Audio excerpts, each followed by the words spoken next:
কালীগঞ্জে জমি বিরোধকে কেন্দ্র করে সৌরভ নামের এক প্রতিবন্ধী যুবককে নির্মমভাবে মারধরের অভিযোগ উঠেছে। আহত সৌরভ উপজেলা কমপ্লেক্সে ভর্তি হয়ে প্রাথমিক চিকিৎসা গ্রহণ করেন। ভুক্তভোগী পরিবার বলছে, প্রভাবশালী প্রতিপক্ষ দীর্ঘদিন ধরে জমি রেজিস্ট্রির নামে প্রতারণা চালিয়ে আসছে। লালমনিরহাটের কালীগঞ্জে দুই ভাইরা নূর নবী ও নূর ইসলামের জমি নিয়ে দ্বন্দ্ব নতুন নয়। নূর ইসলাম টাকা নেওয়ার পরও জমি রেজিস্ট্রি না করে বছরের পর বছর টালবাহানা করছে বলে অভিযোগ ভুক্তভোগী নূর নবী পরিবারের। জানা যায়, নূর ইসলাম প্রথমে ৩ শতক জমি বিক্রয় নিয়ে টালবাহানা করে ১ বছর পর নূর নবীকে জমি রেজিস্ট্রি করে দেন ৩ শতাংশ। তারপর পুনরায় ৫ শতাংশ জমির জন্য ১,৭০,০০০ টাকা নিয়ে শুরু করেন পুরনো সেই টালবাহানা। এ ঘটনায় ২০০৮ সালে ইউনিয়ন পরিষদের সালিশে উভয়ের শুনানি শুনে স্থানীয় চেয়ারম্যান জমি রেজিস্ট্রির নির্দেশ দিলেও আজ পর্যন্ত তা কার্যকর হয়নি। ভুক্তভোগী পরিবার দাবি করছে, প্রশাসনের কাছে বারবার অভিযোগ করার পরও প্রশাসন কার্যকর পদক্ষেপ না থাকায় পরিস্থিতি দিন দিন ভয়াবহ আকার নিচ্ছে। তারা আমাদেরকে এখন মারার হুমকি টুমকি দিচ্ছে। তারপরে এখন আমাকে বলতেছে, আমার মুনে আপু বলতেছে আমাকে রংপুর, আমি গাড়ি চালাই, অটো চালাই, আমাদেরকে রংপুর, আমি যদি রংপুর ঢুকি ওরা ছাত্র দিয়ে আমাকে মার্ডার করে আমাকে তিস্তা নদীতে ফেলে দেবে। অপরদিকে প্রতিপক্ষ নূর ইসলামের ছেলে মনিরুজ্জামান নয়ন মুঠোফোনে বলেন, দীর্ঘদিনের পুরনো এই জমি বিরোধ এখন হামলা, সংঘর্ষে রূপ নিয়েছে। বলতে ভাই, ওনাদের তো কোনো জমি জমা দেই নাই। ও তো আমার আব্বু মা বা ওনাদের কোনো জমি জমা দেয়নি। ওনারা যে বাসাটা আছে ওটাই কিছুদিন আগে করছিল, এমনিতে ওনাদের থাকার জায়গা দিচ্ছে, ওটা আর কি জোরপূর্বক করে আসছে। আমরা তো বাসায় থাকি না কেউ, এমনিতেই থাকার জায়গা দিছিল।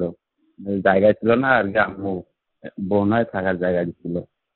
তাহলে যে জমিটা ৩০০ একটা না না, লিখে দেওয়া হয়নি তো কোনো জমি। লিখে দেওয়া হয় নাই? এমনি না না, এমনিতেই থাকার জায়গা দেওয়া হয়েছিল। এমনিতে থাকার জায়গা দিচ্ছেন? জমি রেজিস্ট্রি দেন নাই?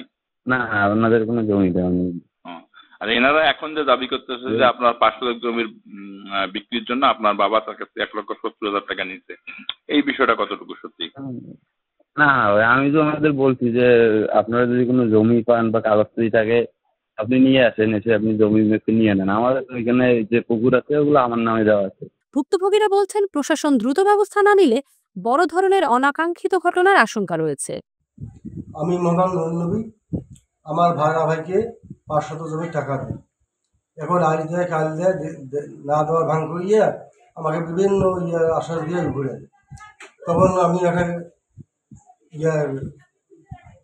উপজেলায় দরখাস্ত দিই। সেই দরখাস্ত আসে পরিষদে ইউনিয়ন পরিষদে ৮ সালে আমাকে রায় ঘোষণা দেন এবং ওনার সাক্ষী আমার সাক্ষী মিলিয়ে বোর্ড বসে বোর্ডের মাধ্যমে লিখিত হয় যে আমি ৫ শতক মালিক সাত দলিল করিয়ে দেব।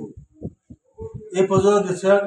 এ পর্যন্ত এই কথা বললেই আমাকে মারধর করে, আমার উপর অন্যায় অত্যাচার, সাথে পুকুর খুঁড়ে আমার বাড়ি ঘর সব ভাঙচুর করে যাচ্ছে।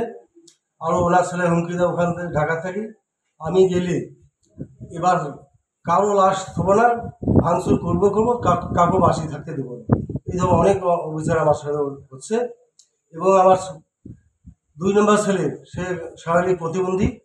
এই ছেলেকে চাপড়া থেকে আসার পরে গাড়ি, আমার বাড়িতে গ্যামজাম, ওখান থেকে গাড়ি ঘুরাইতে শেষরাইয়া বাড়ি নিয়ে যায় ওদের ছেলে মেয়ে ভাই বোন সবাই মিলিয়ে ওকে কেউ থাপড়ায়, কেউ লাথি দেয় এবং কেউ পুরুষ লিঙ্গ টান দেয়। টান দেওয়ার সাথে কাপড়ের সঙ্গে পোশাক করে ওই অবস্থায় আমরা মেডিকেলে আনিয়ে তাকে ভর্তি করি।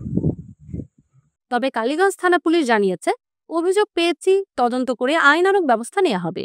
রিপোর্ট নূর আলমগীর অনু, ডেস্ক রিপোর্ট, লালমনিরহাট।